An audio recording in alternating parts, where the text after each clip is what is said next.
नमस्कार, मैं हूं Nisar Ansari, voice of Maharashtra news के साथ में। और आज हम वडाला के अंदर मौजूद है और बड़ी संख्या में अनवर भाई की मोहब्बत में लोग यहाँ पर जुटे हुए हैं। और क्यों जुटे हुए हैं ये तो सवाल फारूक साब्ती, जो नव नियुक्त एमआईएम के मुंबई अध्यक्ष हुए हैं, उनसे मिलने के लिए और अनवर भाई की मोहब्बत में यहाँ पर पहुंचे हुए हैं। फारूक साब्ती जी, वैसे तो काफी जोर शोर से आपका जलवा इस मुंबई शहर के अंदर दिखाई दे रहा है, सारी अपडेट हमारे पास है। लेकिन जिस तरीके इससे पहले जो भी मुंबई अध्यक्ष हुए, उन्होंने जो कार्य किए, उनकी बातों को जनता ने नहीं सुना, तो आपकी बातों में ऐसा क्या होगा जो जनता आपको सुनेगी? नहीं, देखिए, जो भी पुराने अध्यक्ष भी थे, तो सबका एक अलग अलग स्टाइल है काम करने का, सबका अलग अलग तरीका है, उन्होंने अपने तरीके से काम किए होंगे। अब एक स्कूल में काफी सारे स्टूडेंट्स होते हैं, हर कोई अच्छे मार्क्स नहीं लाता है, कोई पास होता है, कोई फेल होता है। तो वैसे ही ये पॉलिटिक्स भी है, अलग अलग पोस्ट पर अलग अलग नेता आते हैं जाते हैं।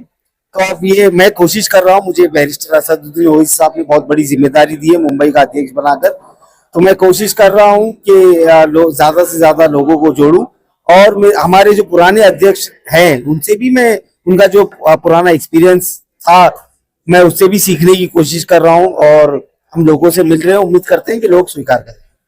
फारूक साब्ती जी, आपने बातों बातों में यहाँ एक एलिगेशन लगा दिया सारी पार्टियों के ऊपर, वो इसकी गोद में बैठ गए, वो उसकी गोद में बैठ गए। लेकिन असदुद्दीन ओवैसी एक ऐसा चेहरा है भारत में कि वो किसी की गोद में ही नहीं बैठता है, तो आपकी नैया कैसे आगे चलेगी? नहीं, देखिए, पहली बात तो ये है कि एलिगेशन उसको बोलते हैं जो सिद्ध नहीं हुआ होता है। ये तो जग जाहिर बात है, छोटा छोटा बच्चा जानता है आज कि कभी यहाँ कभी वहां, कभी यहाँ कभी वहां तो हुआ है और इसकी उसकी गोद में बैठे हैं। और असदुद्दीन ओवैसी साहब गोद में बैठने वाले नेता नहीं है, वो लोगों को अपने गोद में बिठाते हैं और हम जैसे मजलूमों को अपने कंधे पर बिठाते हैं, और एक आम आदमी को नेता बनाने का काम असदुद्दीन ओवैसी साहब का। फारूक साब्ती जी, आपने तो कह दिया कि वो किसी की गोद में नहीं बैठते, लेकिन आज का जो दौर है वो चार लोगों के चलने का ही दौर है। लेकिन असदुद्दीन ओवैसी तो कंप्रोमाइज नहीं करते, तो क्या लगता है कि राजनीति की गाड़ी क्या मुंबई शहर के अंदर ऐसे ही बढ़ जाएगी क्या? नहीं, देखिए, ये राजनीति जो है, ये आइडियोलॉजी की लड़ाई है। अगर हमारे ख्यालात से कोई वाकिफ नहीं, वो नहीं है, सहमत नहीं है, तो जाहिर सी बात है कि हम हमारी आइडियोलॉजी को छोड़कर हम उसके साथ नहीं जाएंगे। क्योंकि पब्लिक जो विश्वास करती है, जो भरोसा करती है, वो हमारी आइडियोलॉजी पे करती है, हमारे मुद्दों पर करती है। अगर हम उसको ही छोड़कर अगर इसकी उसकी गोद में जाएंगे, तो I am very sorry to say कि आज जो उद्धव ठाकरे साहब की हालत हो चुकी है, जो अपनी आइडियोलॉजी को छोड़कर महाविकास आघाड़ी फॉर्म किए थे। आज ही बीएसटी का इलेक्शन, पतपेड़ी का इलेक्शन हुआ है, जहां पर राज ठाकरे और उद्धव ठाकरे एक साथ इलेक्शन लड़े, लेकिन उनकी 0 सीट आ गई। तो अगर आइडियोलॉजी छोड़ेंगे तो फैसले ऐसे आएंगे। हम हमारी आइडियोलॉजी के साथ, जो हम हमारे साथ जुड़ना चाहता है, हमारे दरवाजे खुले हैं, हम उसके साथ अलायंस करने के लिए तैयार है।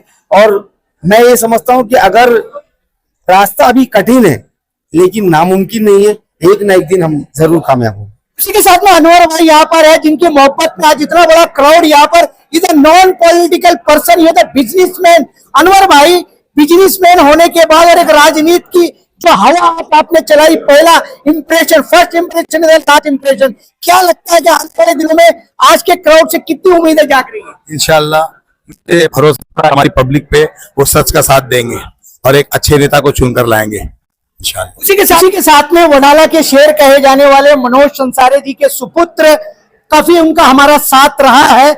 और वॉइस ऑफ महाराष्ट्र में अनिकेत जी, तुम्ही पहिल्यांदा येत आहे आणि तुमच्या या शिवडी विभागामध्ये ज्या प्रकारे तुमच्या वडिलांचा एक वर्चस्व होता आणि ते एमआयएम धारावी विधानसभेची इलेक्शन पण लढवली होती, काय वाटतं येणाऱ्या काळामध्ये एमआयएमचं काय भवितव्य इथे होणार आहे?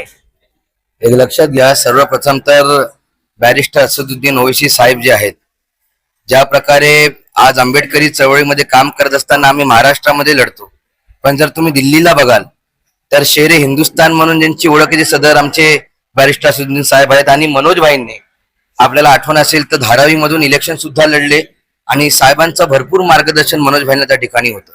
आज देशामध्ये आणि राज्यामध्ये दोनच समाजावरती अन्याय अत्याचार वाढत चाललाय, एक मुसलमान आमचा भाऊ आणि एक आमचा दलित भाऊ। तर जय भीम आणि जय मीम हा नारा घेऊन आंबेडकरवादी चळवळ आणि असदुद्दीन ओवैसी साहेबांची चळवळ ही हातामध्ये हात घेऊन या देशाचं संविधान वाचवण्यासाठी म्हणून या रस्त्यावरची लढाई करणार आहे. आणि साहेबांचं सुद्धा म्हणणं असंच आहे की इस देश को अगर टिकाना है तो इस देश के संविधान को बचाना है, आणि आम्ही त्याचे सैनिक. ठीक आहे साहेब, आपण जय भीमचा नारा दिला आणि मनोज संसारे सारखे जे नेते होते, आंबेडकर चळवळीचे नेते होते, पण तुम्ही एक युवा असून सुद्धा तुम्हाला काय वाटतं की येणाऱ्या भवितव्यामध्ये तुमच्या पॉलिटिकल करिअर किंवा एमआयएमच्या पॉलिटिकल करिअर साथी साहब इथे आहेत, काय वाटतं तुम्हाला? हमारा पॉलिटिकल करियर क्या होगा हमको पता नहीं, बट हमारे समाज का पॉलिटिकल करियर अच्छा होना चाहिए, इसके लिए हम संघर्ष कर रहे हैं. अगर हमें हमारे पॉलिटिकल करियर की पड़ी होती, साहब को अगर उनके पॉलिटिकल करियर की पड़ी होती, शायद अब हम बीजेपी में जाके बैठते, हम शिंदे गठ में चले जाते या हम किसी और पार्टी में चले जाते.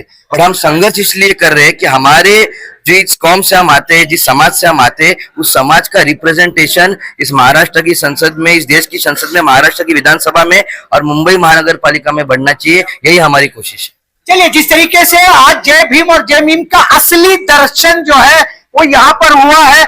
साथ ही फारूक साहब यहाँ पर है जो एमआईएम के नवनियुक्त मुंबई अध्यक्ष हुए, और सबसे बड़ी बात यह है कि मनोज संसारी जी के सुपुत्र ने अपने पिताजी को लेकर के उन्होंने धारावी विधानसभा का इलेक्शन लड़ाया, और काफी जो दहशत थी विरोधियों को हो गई थी कि मनोज संसारी एक ऐसा शेर है कि जहां खड़ा होता है वहां से वो आवाज अलग निकलती है. आने वाले दिनों में ये सिवड़ी का जो इलाका है ये इन्हीं का इलाका है. इनके पिताजी यहाँ पर नगर सेवक रहे, इनकी दादी जो थी वो बनारस से नगर सेवक रही है. आने वाले दिनों में फारूक साब्दी जी ने जो पहला हाथ पकड़ा बनाला के अंदर, तो मुझे कुछ ना कुछ महसूस हो रहा है कि आने वाले दिनों में पिक्चर और तस्वीर शायद यहाँ की बदल जाएगी. लोग कितना आपकी बातों को सुनेंगे वो नहीं कह सकता, लेकिन आने वाले दिनों की जो तस्वीर होगी वो तस्वीर भी हम जनता के सामने रखने का प्रयास करेंगे कि जय भीम और जय मीम का नारा कितना चलेगा. साथी जी और आप सारे ही लोगों ने वॉइस ऑफ महाराष्ट्र से आज के अनऑफिशियल कार्यक्रम में पॉलिटिकल बातें की, उसके लिए थैंक्स और धन्यवाद.